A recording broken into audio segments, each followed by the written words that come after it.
안녕하세요. 풍요로움입니다. 그동안 격조했죠? 제가 고민이 참 많았습니다. 수십 번의 고민 끝에 내린 결정. 그래, 가보는 거야. 제가 어떤 고민을 했을까요? 이래도 시간은 가고 저래도 시간은 흐릅니다.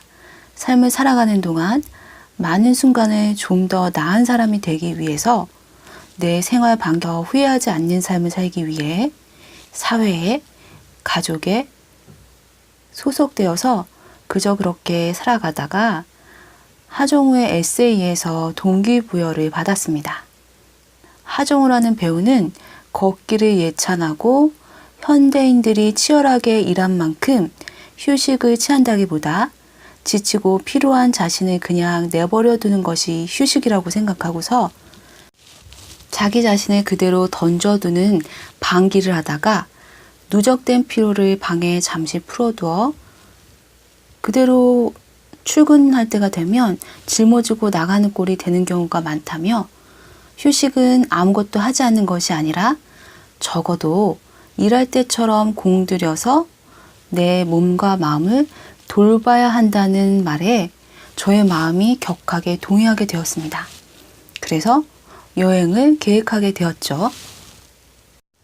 하정우 배우의 말처럼 휴식이라는 것이 그냥 피로를 방에 풀어놓고 다시 월요일이 되면 짐을 싸듯 그 피로를 가지고 다시 가는 꼴이 되고 싶지 않아서 일할 때처럼 공들여서 휴식을 취하기로 마음 먹었습니다. 그래서 너무나 가보고 싶었던 유럽 여행을 결정하게 되었죠.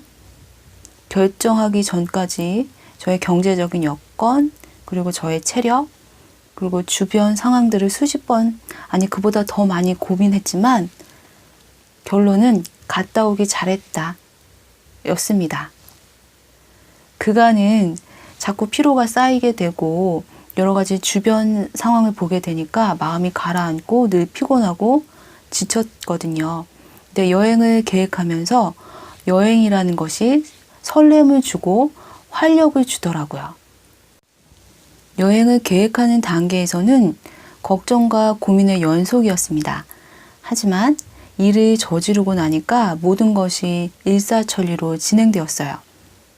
짧은 기간에 효율적으로 많은 경험을 할 수 있는 것은 단연 패키지 여행입니다. 물론 자유여행이나 배낭여행 참 좋죠. 그렇지만 시간이 그렇게 많지 않다면 다 예약해주고 안내해주는 패키지 여행이 좋더라고요. 따로 신경 쓸 것도 없고 몸만 바쁘게 따라다니면 되니까요. 다만 단체 활동에 불편함은 있었어요. 하지만 여행이라는 공통의 목적으로 모인 집단이라서 그분들의 인생 경험을 간간히 들을 수도 있었고 적어도 여행 기간 동안은 가족보다 더 많은 것들을 공유하게 되고 친밀도도 높아졌습니다. 저는 이번에 스페인과 포르투갈을 여행하고 왔는데요. 스페인과 포르투갈을 제대로 음미하려면 그 문화와 역사를 어느 정도 알고 가야 제대로 음미할 수가 있어요. 혹시 스페인이나 포르투갈을 여행하시는 분들에게 도움되시라고 잠깐 스페인의 문화와 역사를 짚어드릴게요. 스페인은 에스파냐 왕국이었어요. 유럽 서쪽 끝에 위치하고 있고요.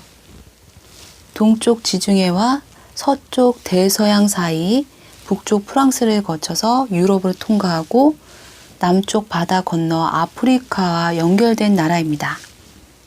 서쪽 포르투갈과 같이 스페인은 이베리아 반도를 구성하고 삼면이 바다로 되어 있습니다.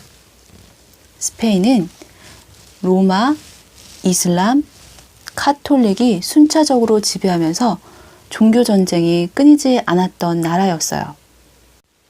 우리나라도 삼면이 바다로 되어 있어 한반도라 지칭하는 것처럼 포르투갈과 같이 스페인도 이베리아 반도로 구성되어 있고 포르투갈의 수도인 리스본을 지나서 땅이 끝나는 곳 까보다로카로 가면 대서양이 시작되는데요. 거기에는 비석에 땅이 끝나고 바다가 시작되는 곳이라는 문구와 함께 정말 아름답고 푸른 대서양 바다가 펼쳐져 있습니다.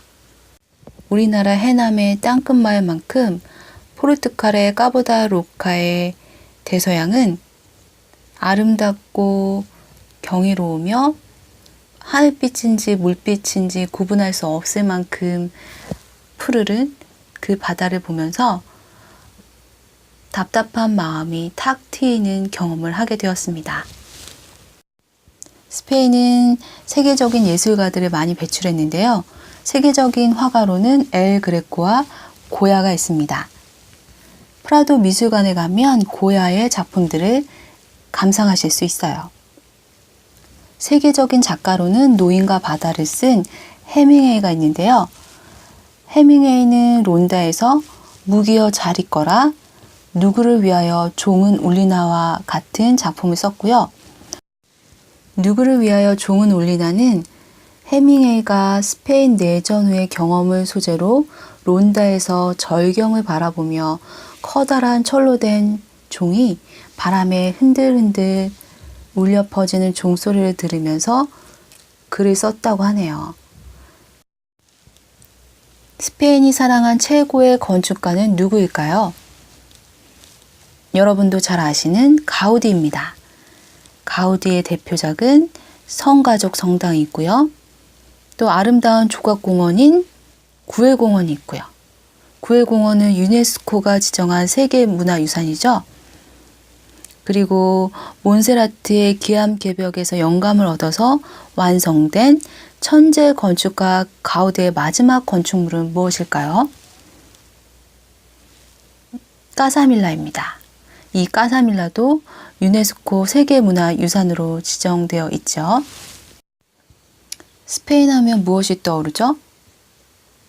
투, 플라멩고, 올리브오일, 하몬 등이 있습니다. 신대륙을 개척한 콜럼버스도 있고요. 특히 축구의 사활을 걸었죠. 스페인이란 나라는. 알카사르 왕궁과 세비야 대성당도 빼놓을 수 없습니다. 다시 역사로 돌아가서요. BC 10세기경 스페인에는 원주민 이베리아족과 켈트족이 정착하면서 시작되었습니다. 기원전 753년에 건국한 로마가 이베리아 반도를 점령했어요.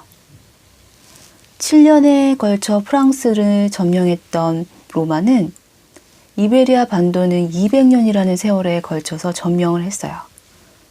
스페인은 그만큼 전투력이 강한 민족이었습니다. 로마의 정세 혼란으로 로마가 만들어 놓은 길로 이민족들이 쳐들어왔고 점령지가 너무 넓어서 국경 수비에 재정이 부실해진 로마는 동로마와 서로마로 나뉘어서 점점점 쇠퇴하게 되었습니다.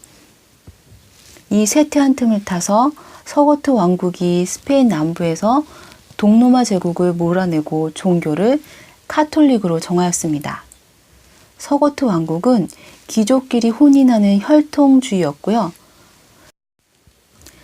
여호와 하나님을 유일신으로 믿고 있는 유대인에게까지 국교인 카톨릭으로 개종하도록 탄압합니다. 이 탄압에 못 이긴 유대인들은 결국 이슬람 세력에게 구원을 요청하게 되죠. 그래서 712년 이슬람군이 세비야를 점령하면서 이슬람 제국 시대가 시작됩니다. 이슬람인, 기독교인, 유태인 이 세 인종들이 문화, 종교가 서로 어우러져서 스페인의 독특한 문화가 탄생하게 되죠. 이슬람 왕조는 11세기에 들어 각 지역 총독들이 자신을 왕으로 지칭하면서 소왕국들이 탄생하게 됩니다. 중앙 집권이 사라지고 남쪽 소왕국들은 서로 싸움을 일삼습니다. 이들이 싸우는 동안 북쪽에서는 카톨릭 왕국들이 힘을 키워서 남쪽으로 진격하기 시작해요. 이베리아 반도에서 카톨릭 교도들과 이슬람 교도들의 싸움이 시작돼요. 8세기 초부터 1492년까지 800년 전쟁, 국토 회복 운동이라고 하죠. 11세기 카톨릭 왕국은 카스티아 왕국, 아라곤 왕국으로 양분화됩니다. 1469년에 카스티아 왕국의 이사벨 여왕과 아라곤 왕국의 페르난도 2세 왕이 결혼을 합니다. 1492년 양 왕은 스페인의 이슬람 마지막 거점 그라나다 아람브라 궁전에 무혈 입성함으로써 국토 회복 운동이 종료되게 됩니다. 이로써 절대주의 시대가 시작되죠. 이사벨 여왕은 콜럼버스 신대륙 발견을 지원해서 아메리카 등 식민지를 점령하게 됩니다. 1519년 양왕의 손자 카롤로스 1세가 신성 로마 제국의 황제가 되어서 합스부르크 왕가 제국이 탄생하게 되죠. 그의 아들 펠리페 2세는 수도를 톨레도에서 마드리드로 옮기면서 포르투갈을 합병합니다.